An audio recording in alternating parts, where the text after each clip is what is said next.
Урматтуу мекендештер, биз консул менен маектешүү рубрикасын баштадык. Жумасына 1-2 жолу Россия Федерациясындагы Кыргызстандын элчилигинин алкагындагы консулдук бөлүм жетекчиси Асаналиев Бакыт Эрекич менен кыскача маек болуп турат.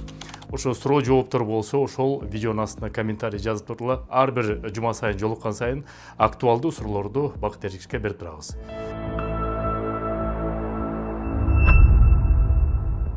Бакыт Эрекич, биринчи суроо жанагы контролдук списокко биздин мекендештер түшүп калып атат. Ошолор боюнча өздөрүнүн сайттан жанагы таап туруп, кээ бирөө ОВМге барып атат, кээ бирөө ММЦ Сахарова барып атат. Анан кээ бир мекендештер чек-арага чыгып кайра киргендер болуп атат.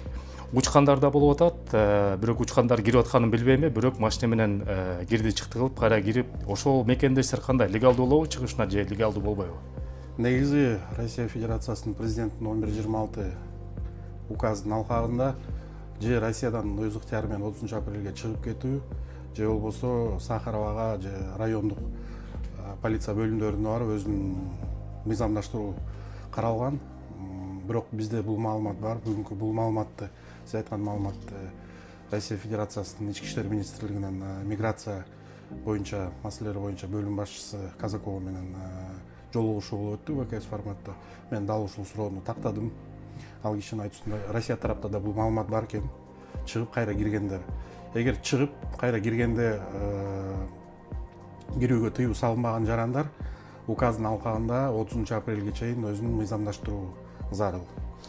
Анткени Россия тарапта бул маалымат бар. Мурунку бул жерде жүргөндө реестрде бар болгон маалымат дагы болот. Ошол үчүн бул Россияга кайра кирип келген учурда кайрылып, ММЦ Сахаровага же районный отделге барып, өзүнүн указынын алкагында мыйзамдаштыруусу зарыл. Демек, тактоо иретинде биздин мекендештер реестрдин өздөрүн тапса, эгерде чыгып туруп кайра кирсе дагы, ошо реестрдагы жанагы мурдагы легализациясын ишке ашырыш керек. Демек, кайрадан ММЦ Сахарова кирип чыкканда деле барыш керек. Ошол жерден арыз жазып туруп, же ОВМ регистрация жасаган миграция бөлүмүнүн жаатына барып, арыз менен кайрылып туруп, анан кийин кайрадан жана процедураны бүт баарынан нолдон баштап бүтүрүп алыш керек. Туура. Негизи бирок чыккандын бир коркунучу бар. Бул чыккандан кийин кирүүгө тыюу салынышы мүмкүн. Эгер тыюу салынбай кайра кирип келген учурлар болсо, ал жарандарыбыз анда ушул райондук отделдерге барып, же ММЦга барып өзүнүн мыйзамдаштыруусун. Түшүнүктүү. Келгенден кийин процедураны бүт бара мекендештерге бир сыйра айта кетели. Биринчиси бул 1 айдын ичинде миграция каттоосуна туруш керек. Экинчиси болсо бул ММЦ Сахарова туруп метод свидетельствования дактилоскопияны өтүш керек. Үчүнчүсү болсо сөзсүз түрдө эмгек келишими.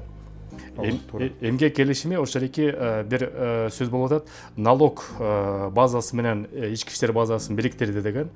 Ошол балким налог насыя төлөнбөй калгандарды дагы кийинчерээк кара тизмеге киргизиши ыктымал деп атат. Негизи мыйзамдын чегинде ошондой өзү болуш керек. Эмгек келишим түзүлгөндөн кийин, бул жерде айлык алып аткандан кийин налог дагы төлөнүш керек. Буга чейин эгер жанагы эки система бириккен эмес болсо, бүгүнкү күндө бириктириши мүмкүн. Бирок бул боюнча расмий жарыялай элек жергиликтүү бийлик.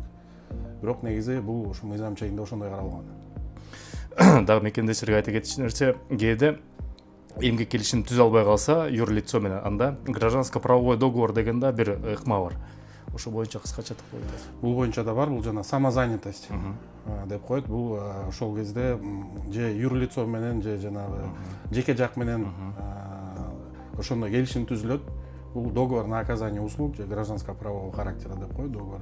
Ошонун негизинде дагы жана мой налог деген программанын алкагында өзүнүн мыйзамдаштырганга мүмкүнчүлүк бар.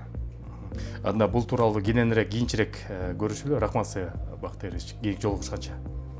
Урматтуу мекендешим, баарыбыз Кыргызстанга авиабилет алабыз. Приложение аркылуу, билет аркылуу, авиакасса аркылуу. Авиациялыктын эле бир түрү болгон эле кыргыз мекендештер Aviakg деген приложение ачты.